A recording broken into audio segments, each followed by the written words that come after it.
ይህ ፕሮግራም የተሳካው በጆይስ ሜየር ሚኒስትሪ ጓደኞችና ባልደረቦች ነው። እና እላችኋለሁ በእግዚአብሔር ተስፋ የማትቆርጡ ከሆነ እርሱ በእናንተ ተስፋ አይቆርጥም። አሁን በሕይወታችሁ እየሰራችሁበት ያለ ነገር ይኖራል እና እናንተ ካሰባችሁት በላይ ረዘም ያለ ጊዜ ሊወስድ ይችላል። ግን ተስፋ አትቁረጡ።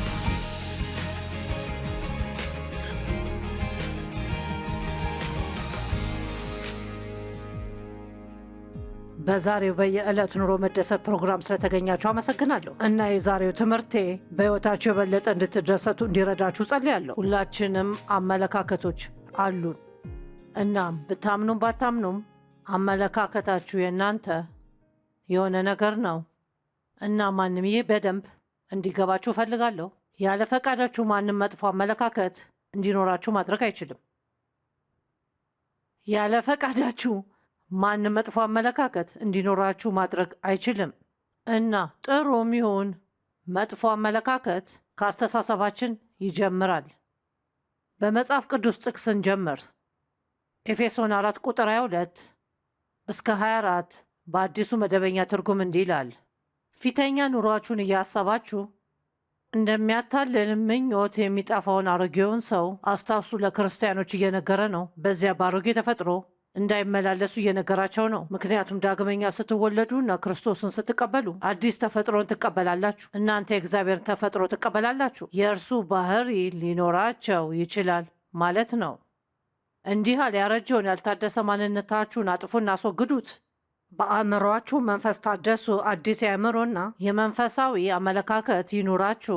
ለእውነትም በሚሆኑ ጽድቅና ቅድስና እንደ እግዚአብሔር ምሳሌ የተፈጠረውን አዲሱን ሰው ልበሱ። ድንቅ መልእክት ነው። ዋናው ነጥብ ይህ ይመስለኛል። አዲስ የአእምሮና የመንፈሳዊ አመለካከት እንዲኖራችሁ እያለ ያለው በየቀኑ ውሳኔ መወሰንና አእምሯችንን ማዘጋጀት አለብን።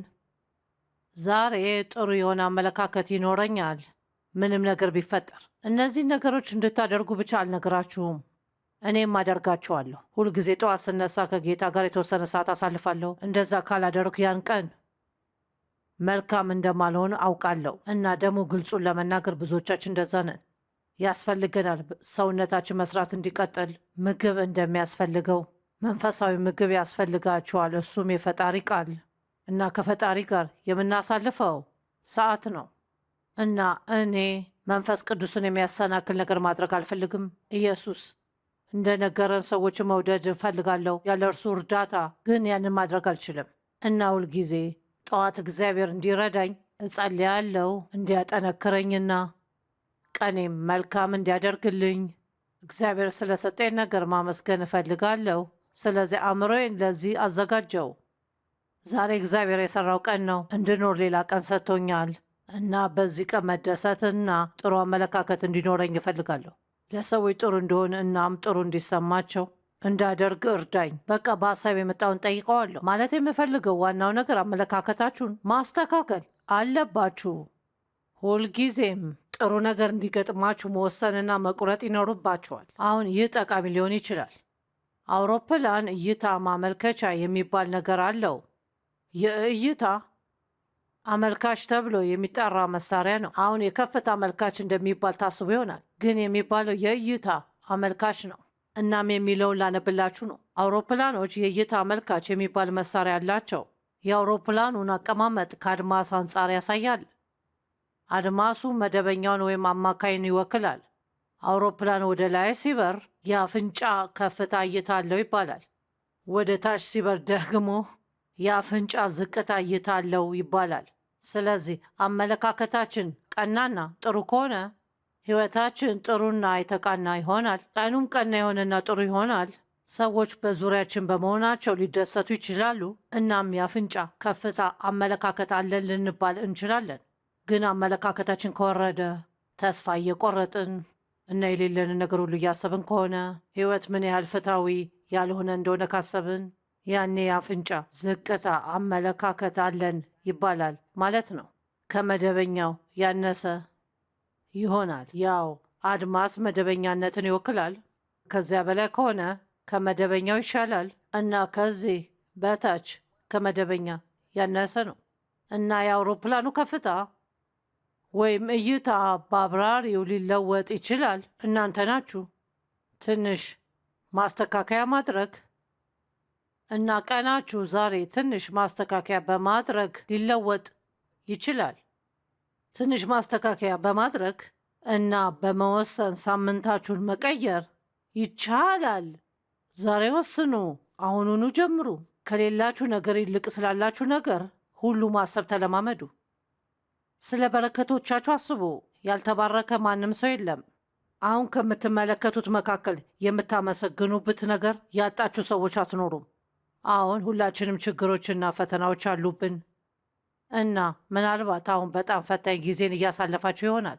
ስለዚያ ጊዜ ጸልዩ፣ ማድረግ የምትችሉትን አድርጉ፣ ግን በሕይወታችሁ መልካም በሆኑ ነገሮች ላይ አተኩሩ እና የምታመሰግኑበትን ነገሮች ፈልጉ። ለትንሽ ነገሮች እንኳን ማመስገን ትችላላችሁ። ለምሳሌ በቤታችሁ ንጹሕ ስላለ አመስግኑ። የምትኖሩበት ቤት፣ የምትለብሱት ልብስ፣ ሰላም የምትሉት ሰው ስላለ፣ በረከት ስለሆነ ማንኛውም ነገር አመስግኑ። ስለዚህ የበለጠ ባስባችሁ ቁጥር በአመለካከት ላይ ጥሩ ተጽዕኖ ያሳድራል። ታውቃላችሁ፣ ቃየን አዝኖና ተጨንቆ ነበር። ቃየንና አቤል የአዳምና የሔዋን የመጀመሪያዎቹ 2 ልጆች ነበሩ። ቃየልም በአቤል ቀናተኛ ሆነ። አቤልም እግዚአብሔርን ደስ የሚያሰኘውን መስዋዕት አቀረበ፣ ግን የቃየልን መባ አልወደደውም ነበር። በዘፍጥረት 4 5 እና 6 ላይ እንዲህ ይላል፣ እግዚአብሔር ያህዌ ወደ አቤልና ወደ መስዋዕቱ ተመለከተ፣ ወደ ቃየልና ወደ መስዋዕቱ ግን አልተመለከተም። ቃየልም እጅግ ተናደደ፣ ፊቱም ጠቆረ። አመለካከታችን እንዲህ ማየት እንችላለን። አመለካከት ከምናስበው ነገር ጋር የተያያዘ ነው። በአድርጎታችሁ ላይ ተጽዕኖ ያሳድራል፣ በፊታችሁ ላይ ይታያል። ስለ እናንተ አላውቅም፣ ግን አብዛኞቻችን ለአንድ ሰው እንዲህ ብለን እናውቃለን፣ የምታስበውን ፊትህን አይቼ አውቀዋለሁ። እኔ እንደዚህ አይነት ሰዎችን አውቃለሁ። እኔ የተናገርኩትን ወይም ያደረግኩትን ነገር ካልወደዱ እነሱ ወዲያውኑ ወይም ከትንሽ አለ አይደልና እንደማይወዱት ታውቃላችሁ። በአስራዎች ውስጥ ያሉ ልጆች ካሏችሁ በፊታቸው መልስ የመስጠት ችሎታ እንዳላቸው ታውቃላችሁ። እንዲህ ትላላችሁ፣ ያንን አስተያየት እጠላለሁ። ከልጄ አንዱን አስታውሳለሁ። ስለ አንድ ነገር ላስተካክለው ወደ ክፍሉ ስሄድ አይኑን ያሽከረክራል እና እኔ እንደማላደርግ እሆናለሁ። እሱ እንደማይሰማኝ መናገር ስለምችል እና ስለምናገረው ነገር እንደማላውቅ አእምሮ ወስኗል። ስለዚህ ባህሪያትን ሁልጊዜ መደበቅ የሚችሉት ነገር አይደለም። አንዳንድ ጊዜ ሊደብቋቸው ይችላሉ፣ ግን አብዛኛውን ጊዜ የሆነው ቦታ ላይ ይታያሉ። ጥሩ አመለካከት መያዝ ለእናንተ ጠቃሚ ይሆናል። መጥፎ ነገር መኖሩ ለእርሶ ጠቃሚ አይሆንም። እግዚአብሔር አምላክም ያህዌ ኤሎሄም ቃየልን እንዲህ አለው፣ ለምን ተናደድክ? ለምን ፊት ጠቆረ? ከዚያ ወደ ፊት ሄዳችሁ ስታነቡ እንዲህ ይላል፣ መልካም ብታደርግ ፊትህ የሚበራ አይደለምን? እንግዲህ ተመልከቱ፣ ትክክለኛውን ነገር ለማድረግ ስላልመረጠ ተናደደ። ከዛም በወንድሙ ተናደደ፣ ቀና። በጣም ከመቅናቱና ከመናደዱ የተነሳም እስከ መግደል ደረሰ። ምክንያቱም እሱ ትክክል የሆነውን ነገር ለማድረግ ወስኖ ነበር። እና ስለ ቅናት በደንብ ታስቡ። እኛ ያለን ነገር ባለው ሰው ፈጽሞ አንቀናም ወይም ማድረግ የሚችሉት እኛ የምንችለውን ከሆነ ብዙ ጊዜ ሰዎች የተባረኩት ትክክለኛ ውሳኔ ስላደረጉ ነው። እና ሌላ ሰው መጥፎ ውሳኔዎችን ስላደረገ አይባረክም። ሁሉም ሰው በሕይወታቸው ውስጥ በረከቶችን የሚያመጣ ትክክለኛ ውሳኔ ለማድረግ ምርጫ አለው። ትክክለኛ ውሳኔ ላደረገ ሰው መጥፎ አመለካከት መያዝ ምንም ፋይዳ የለውም። እናም እናንተ ትክክለኛ ውሳኔ ማድረግ ስችሉ እና ዛሬ በአመለካከት ላይ ትክክለኛ ውሳኔ እንዲያደርጉ እጠይቃቸዋለሁ። አሁን ሁላችሁም አስደናቂ አፍንጫ ከፍ ያለ አመለካከት እንዳላችሁ እርግጠኛ ነኝ ማለት እፈልጋለሁ እና አመስጋኞች እና በጣም የተባረካችሁ እናም ችግሮቻችሁ ቀናችሁ እንዳያበላሹና የማትፈቅዱ ናችሁ። ግን ታውቃላችሁ፣ እውነት እንዳልሆነ አውቃለሁ። አንዳንዶቹ ናችሁ፣ አንዳንዶቹ ግን አይደላችሁም። እና ዛሬ ውሳኔ የመወሰኛ ቀን ነው። ዛሬ እግዚአብሔር የሚላችሁን የምንሰማበት ቀን ነው። ምክንያቱም እኔ የምነግርህ አመለካከት ከህይወት ጋር ምን እንደሚያገናኘው ነው። በዚህ ሚኒስትሪ ተናግሬያለሁና ምን አይነት ሰራተኛ ቢኖረኝ እንደምመርጥ ብዙም ችሎታ የሌለው ግን ጥሩ አመለካከት ያለው አመለካከትን እመርጣለሁ። ማለቴ ብዙ ሊያደርጉ ይችላሉ፣ ግን መጥፎ አመለካከት ካላቸው አልፈልግም። እንደ ሌላው ሰው እውቀት ባይኖረው እንኳን ከሌሎች የተሻለ ጥሩ አስተሳሰብ ያለውን ሰው እመርጣለሁ። ሁሉም ሰው ጥሩ አመለካከት ካለው ሰው ጋር መሆንን ይወዳል እና ማንም ሰው መጥፎ አመለካከት ካለው ሰው ጋር ጊዜ ማሳለፍ የሚወድ አይመስለኝም። ከዚህ ትምህርት ማንኛውም ነገር ለማግኘት ከፈለጋችሁ ማድረግ ያለባችሁ አንዱ ነገር ራሳችሁን መፈለግ ነው እና ምናልባት አሁን ያንን ለማድረግ ጥሩ ጊዜ አይደለም። ትምህርቱ ሲያልቅ ስለ ጉዳዩ ማሰብ ሊኖርባችሁ ይችላል። ግን ብዙ ጊዜ ምን አይነት አመለካከት አላችሁ? ሁላችንም የተወሰነ ጊዜ መጥፎ አመለካከት ይኖረናል፣ ግን 90% ወይም 95% ሁሉ ጥሩ አመለካከት አለን ማለት ትችላላችሁ? ተስፋ አደርጋለሁ። እናም ያንን ለራሴም ተስፋ አደርጋለሁ። መጥፎ አመለካከት እንዲኖረን ከሚያደርጉ ጊዜያት አንዱ ስሜታችን ጥሩ ሳይሆን እና እውነቱ ግን ጥሩ ስሜት ካልተሰማኝ የባለቤቴ ጥፋት አይደለም። በእርሱ ላይ የምናደድበት ምንም ምክንያት የለም። ወደ እግዚአብሔር ዞሬ የዛሬ ጥሩ ስሜት አይሰማኝም ማለት ያለብኝ እና ያን የመጥፎ አመለካከት እንዲኖረኝ እፈተናለሁ። ስለዚህ በዛ ሰዓት ከሰዎች መራቅ አለብኝ ወይም ካንተ ብዙ እርዳታ ማግኘት ያስፈልገኛል በማንኛውም ሁኔታ ጥሩ አመለካከት እንዲኖረኝ። ቀጣይነት አሁን አዳምጡ፣ ምክንያቱም በጣም ጠቃሚ ነው። በትክክለኛ አመለካከት መቀጠል ትክክለኛ አመለካከትን ከመልመድ ይቀላል። እደግመዋለሁ፣ ትክክለኛ አመለካከትን መጠበቅ ትክክለኛውን አመለካከት ከማግኘት የበለጠ ቀላል ነው።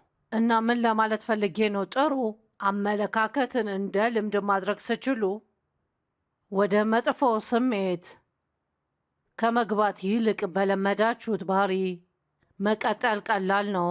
መጥፎ አመለካከት ቢኖራችሁ ምናልባት የሰዎችን ስሜት ትጎዱና እና ከዚያ ለመመለስ መሞከር፣ ከዛ ከዝቅታ ቦታ ተነስታችሁ ወደ አፍንጫ ከፍታ ቦታ ሁልጊዜ ጥሩ አመለካከት እንዲኖራችሁ ሞክሩ በማንኛውም ሁኔታ። እና መከራ ምርጫ ነው። መጥፎ አመለካከት ካላችሁ ሌሎች ሰዎች እንደምታስቸግሩ ራሳችሁንም ታስቸግራላችሁ። መከራ ግን ምርጫ ነው። ጳውሎስ ለሰዎች ሲጸልይ ሐዋርያው ጳውሎስ የሰዎች ችግሮቻቸውን እንዲወገዱ አልጸለየም። ምን እንደ ጸለየ ታውቃላችሁ? የሚመጣውን ሁሉ በመልካም አመለካከት እንዲቀበሉ ነው የጸለየው። ዋው! እና እኔ እስካሁን ከ40 ዓመታት በላይ ባገለግሉኝ ጊዜ አንድም ሰው እንደዚህ እንድጸልይላችሁ የጠየቁኝ የሉም። በችግራቸው ውስጥ በሚያልፉበት ጊዜ ጥሩ አመለካከት እንዲኖራቸው ሁሉም እንድጸልይ የሚፈልገው ችግሩ እንዲወገድላቸው ነው። ግን ሁሉም አይወገዱም። በእግዚአብሔር የምናድግበትና የምንመስልበት እርሱን የምንመስልበት አንዱ መንገድ ችግር ቢኖርም ባይኖርም ተመሳሳይ መሆን ከቻልን ነው። ስለዚህ ጳውሎስ የሚመጣውን ሁሉ በመልካም እንዲያስተናግዱ ለሕዝቡ መጸለይ ፈልጎ ነበር። መከራ አማራጭ ነው። ጆን ማክስዌል እንዲህ ብሏል፣ ሁኔታዎች ማንነታችሁን አይቀርጹም፣ ማንነታችሁን ይገልጻሉ እንጂ። እውነት ነው። ሁኔታዎች ማንነታችሁን አይቀርጹም፣ ማንነታችሁን ይገልጣሉ እንጂ። ሁልጊዜ እንዲህ ላለሁ፣ የብርቱካንን መጣፈጥ ውጩን በማየት ማወቅ አይቻልም። ቆርጣችሁ እስካላያችሁት ወይም እስካልጨመቃችሁ ድረስ ምን ያህል ውሃ እንዳለው አታውቁም። ያው ስለ መንፈስ ፍሬ ስናወራ ፍሬያችን እስኪጨመቅ ድረስ እንዴት እንደምንሆን አናውቅም። በሕይወት ትንሽ ጫና እስኪገጥመን ድረስ ማወቅ አንችልም ማለት ነው። ታጋሽ እንደሆንን ማሰብ እንችላለን፣ ግን መጠበቅ ሲገባ እንዴት እንደምንሆን እስክናይ ድረስ ታጋሽ መሆናችንን አናውቅም። ሰውን እንወዳለን ልንል እንችላለን፣ ግን በድንገት ምርጫ ቀርቦልን መምረጥ እስኪኖርብን ድረስ ምን ያህል ሰዎችን እንደምንወዳቸው ማወቅ አንችልም። ለእኔ የሚሻለኝን አደርጋለሁ ወይስ ለሌላ ሰው የሚበጀውን አደርጋለሁ? ማስታወስ አለብን ብዬ ማስባቸው አንዳንድ ቁልፍ ነገሮች አሉ። በመጀመሪያ ደረጃ ያላችሁበትን አስቸጋሪ ወጀብ ለዘላለም እንደማይቆይ መገንዘብ። ሮበርት ሹለር መልካሙ ዜና አመለካከትን ስትቀይርም መጥፎ ዜና ወደ ምስራችነትን ሊለወጥ መቻሉ ነው ብለዋል። ይህንን እንደገና ለዋለው መልካሙ ዜና አመለካከትን ስትቀይር መጥፎ ዜና ወደ ምስራችነት ሊለወጥ መቻሉ ነው የምለውን ታውቃላችሁ። ይህም ያልፋል። አስቸጋሪ ሁኔታ ሲገጥማችሁ ለዘላለም እንደማይቆይ ሁልጊዜ መገንዘብ አለባችሁ። ከዚህ በፊት ብዙ ችግሮች ነበሩ። እነዛንም በጊዜው እንደማታልፏቸው አስባችሁ ነበር። እግዚአብሔር በችግሩ እየሰራ 10 አስደሳች ቀናት ሊኖራችሁ ሲችል በመጥፎ አመለካከት 10 ቀናትን አባክናቸዋል። እና ስለዚህ እግዚአብሔር በችግራችሁ ላይ በሚሰራበት ጊዜ እናንተ ደግሞ የደስታ ኑሮን መኖር ትችላላችሁ። ማንም ሰው ችግር ውስጥ ስላለ ብቻ መከፋት አለብኝ ብሎ እንዲያስብ አልፈልግም። ስለ ልጆቻችሁ መጨነቅ የለባችሁም። ወጣት ልጆች ስላሏችሁና አንዳንዴ ስለማትረዷቸው ልትጨነቁ አይገባም። ስለ ሁኔታው መጸለይና ከዚያም ለእግዚአብሔር መስጠት ትችላላችሁ። ስለ ነገሮች ከጸለያችሁ በኋላ መጨነቅ በእውነቱ ምንም አይጠቅምም እና መጸለይ አለብን፣ ሌላውን ለእግዚአብሔር መተው።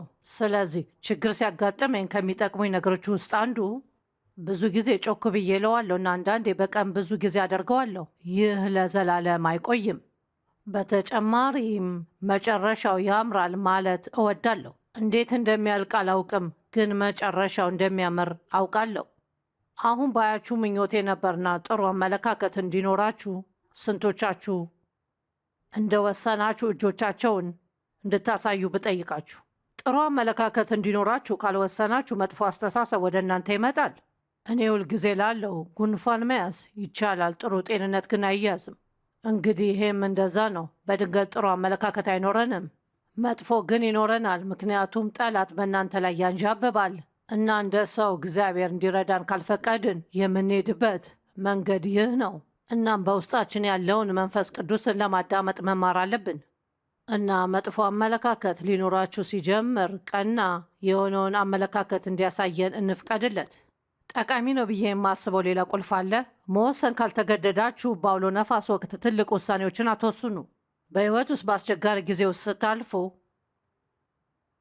ውሳኔ ለማድረግ ጥሩ ጊዜ አይደለም፣ በተለይም በጣም አስፈላጊ ውሳኔዎች ከሆኑ።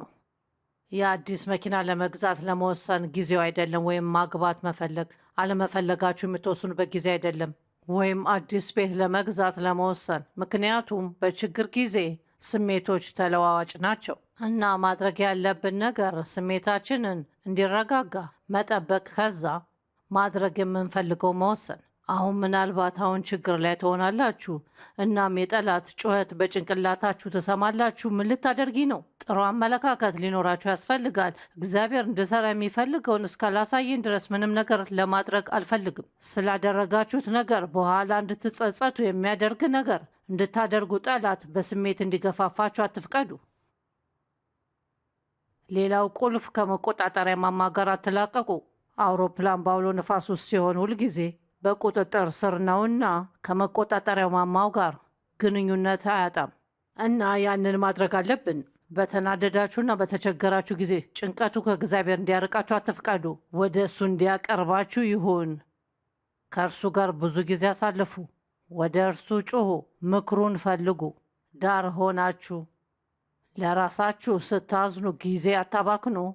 ከመቆጣጠሪያው ማማ ጋር አትላቀቁ። ከዚያ ሁሌ መልካም የሆነ አመለካከት መያዝ ትችላላችሁ። ቁልፍ ቁጥር 5 ነገሮችን በእይታ ለማስቀመጥ ሞክሩ። እይታችን ነገሮችን ለማየት የምንወስንበት መንገድ ነው እና እኔ እንደማስበው በጣም አስፈላጊ ነው። ነገሮችን በተገቢው መንገድ እየተመለከት መሆናችን ለማረጋገጥ። ላነብላችሁ የምፈልገው ታሪክ አለኝ። ትንሽ ረጅም ነው ግን ዋጋ ያለው ነውና እናንተ በትክክል ትረዱኛላችሁ ብዬ የማስበው ነጥብ ያሳያል። አንዲት ልጅ ኮሌጅ ስለገባች ከቤቷ መራቅ ነበረባትና ለእናትና ለአባቷ ደብዳቤ ጻፈችና ለኮሌጅ ከሄድኩ ጀምሮ ብዙ ጊዜ ለእናንተ ለመጻፍ ሳስብ እናም ከዚህ በፊት ለእናንተ ስላልጻፍኩ በጣም ይቅርታ። አሁን ያለሁበትን ሁኔታ ላሳውቃችሁ። ከማንበባችሁ በፊት ግን እባካችሁ ተቀመጡ። እርግጠኛ ነኝ ያ ትንሽ እንዳስደነገጣችሁ እርግጠኛ ነኝ። ተቀምጣችኋል? ካልተቀመጣችሁ በስተቀር ይህን እንዳታነቡ። አሁን በጥሩ ሁኔታ ላይ ነው ያለሁት። ወደዚህ ከመጣው ብዙም ሳይቆይ የእሳት ቃጠሎ በተፈጠረ ጊዜ ከክፍሌ ዘልዬ ሲወጣ የራስ ቅል ስብራት አጋጥሞኝ ነበር። አሁን በጥሩ ሁኔታ አገግሜያለሁ። አሁን እያጋጠመኝ ያለውን ራስ ምታት ብቻ ነው፣ በየቀኑ ባይሆንም አልፎ አልፎ እንደ ዕድል ሆኖ እሳቱ በነዳጅ ማደያው ውስጥ ያለው ረዳት አይቶት ነበር። ሮጦ ሄዶ ወደ ሆስፒታል ወሰደኝና እዚያ እየመጣ ይጠይቀኛል። ከሆስፒታል ስወጣ ክፍሌ በመቃጠሉ ምክንያት የምኖርበት ቦታ አልነበረኝም። ስለዚህ እሱን የታች ክፍል ከእሱ ጋር እንድጋራ ለመጋበዝ ሀሳብ አቀረበልኝ። ግን ትንሽ ነው፣ ግን ቆንጆ ነው። እሱ በጣም ጥሩ ልጅ ነውና በፍቅር ወድቀናል እና ለመጋባት እቅዳለን። ትክክለኛውን ቀን እስካሁን አልወሰንም፣ ግን እርግዝናዬ ከመታየቱ በፊት ይሆናል። አዎ እማዬና አባዬ ነፍሰ ጡር ነኝ። አያት ለመሆን ምን ያህል እንደጓጓችሁ አውቃለሁ። ሕፃኑ እንደምትቀበሉትና በልጅነት የሰጣችሁኝን አይነት እንክብካቤና ትጋት እንደምትሰጡት አውቃለሁ። ትዳራችን የዘገየበት ምክንያት ከወንድ ጓደኛዬ በግዴለሽነት የተጋባብኝ ትንሽ ተላላፊ በሽታ ስለነበረበት ነው። ሆኖም ወደ ቤተሰባችን እጃችሁን ዘርግታችሁ እንደምትቀበሉት አውቃለሁ። እሱ ደግ ነው እና ብዙ ያልተማረ ቢሆንም ዓላማ ያለው ነው። እሱ ከኛ የተለየ ዘርና ሃይማኖት ያለው ቢሆንም በመቻቻል እንደምታምኑና ልዩነታችን እንደማያሳስባችሁ አውቃለሁ። በማጠቃለያው አሁን ያለሁበትን ስላላሳወቅኳችሁ እናትና አባቴ ምንም አይነት እሳት እንደሌለ ልነግራችሁ እፈልጋለሁ። የራስ ቅል ስብራት ወይም ችግር አላጋጠመኝም። ሆስፒታል አልነበርኩም። ነፍሰ ጡር አይደለሁም። በበሽታ አልተያዝኩም እና በሕይወቴ የወንድ ጓደኛ የለም። ሆኖም ታሪክና ሳይንስ እየወደኩ ነው። እናም ይህንን በተገቢው እይታ እንድታዩት ፈልጌ ነው። እርግጠኛ ነኝ ብዙዎቻችሁ እንደምትስቁ፣ ምክንያቱም ያ በጣም አስቂኝ ታሪክ ነው። በደብዳቤው መጨረሻ ወላጆች ምን ያህል እፎይታ እንደተሰማቸው አስቡ።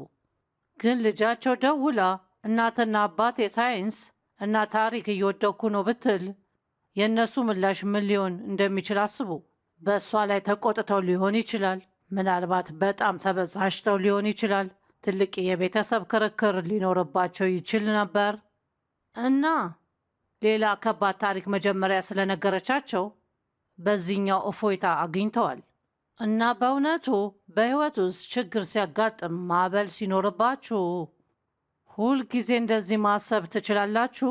ይህ ባይሆን እመኛለሁ፣ ግን ከዚህ የከፋ ሊሆን ይችል ነበር። ብዙም ሳይቆይ የሆነ ሁኔታ አጋጥሞኝ ነበር። የሆነ ቦታ እየሄድኩ ቦታው መድረስ የፈለግኩበት ሰዓት ነበር፣ ግን ሁኔታውን ሳየው ትንሽ እንደምዘገይ ተሰማኝ እና በዚያ ተበሳጨሁኝ። እና በጣም የሚገርማችሁ ነገር እኛ በአውራ ጎዳና ስንወርድ በአውራ ጎዳናው ላይ ወደዚህ ቦታ ከመድረሳችን 45 ሰከንድ በፊት የሆነ ነገር እንዳለ አስተዋልን።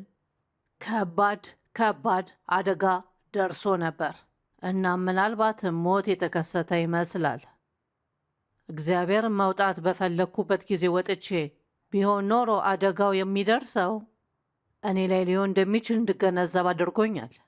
ነገር ግን ጊዜያችን በእግዚአብሔር እጅ ነው እና አንዳንድ ጊዜ የምንፈልገውን እንዳናደርግ ይከለክለናል። ምክንያቱም ባታውቁትም እንኳን እርሱ ከሚመጣው ሕመም ያድናቸዋል። ሁልጊዜ ጥሩ አመለካከት ይኑረንና እግዚአብሔር ሁልጊዜ የሚጠቅመንን ነገር እንደሚያደርግ እንመን። አዎንታዊ መሆን ማለት የችግሮቻችን ወይም የችግርን መኖር እንከዳለን ማለት አይደለም። እግዚአብሔር ከችግራችን ይበልጣል ብለን እናምናለን ማለት ነው። አንድ ጊዜ በካፌ ውስጥ ከአንዲት ሴት ጋር እያወራው ነበር እና በቲቪ ላይ ስላየችኝ አወቀችኝ እና ወዲያውኑ ችግሮቿን ሁሉ ልትነግረኝ ፈለገች። እና ጆይስ ታውቂያለሽ፣ ያው ሕይወት ለእኔ በጣም ከባድ ሆኖብኛል። እሷም የደረሰባትን ብዙ ነገሮች ነገረችኝ። ከዛ እንዲህ አለች፣ ጆይስ እውነቱ ልነግርሽና ሕይወት ሜዳ ላይ ጥላኛለች አለች። ወዲያውኑ ታውቂያለሽ የኔ ማር፣ እኔም አንገቴን ደፍቼ ነበር፣ ግን ከዚያ ሁኔታ ለመውጣት ወሰንኩኝ። ራሴንም አነሳው። ያንን አውቶቡስ እንዴት መንዳት እንደምትቺ ተማሪ። ያ ዛሬ ያለሽ አማራጭ ነው። ምናልባት በሕይወታችሁ ብዙ መጥፎ ነገሮች አጋጥሟችሁ ይሆናል። ምናልባት ያው እድለኛ አይደለሁም ትሉ ይሆናል። ከእግዚአብሔር ጋር በምንገናኝበት ጊዜ መልካም እድል ወይም መጥፎ እድል ነው ብዬ አላስብም። እምነት አለ ወይስ የለም? ያው በእግዚአብሔር መታመን ነው። በቃሉ ውስጥ ያሉትን ተስፋዎች ማመን ነው እና እላችኋለሁ በእግዚአብሔር ተስፋ የማትቆርጡ ከሆነ እርሱ በእናንተ ተስፋ አይቆርጥም። እየሰሩባችሁ ያለ አንዳንድ ነገሮች ሊኖሩት ይችላል። ተስፋ ካደረጋችሁ በለጊዜ ሊወስድ ይችላል፣ ግን ተስፋ አትቁረጡ።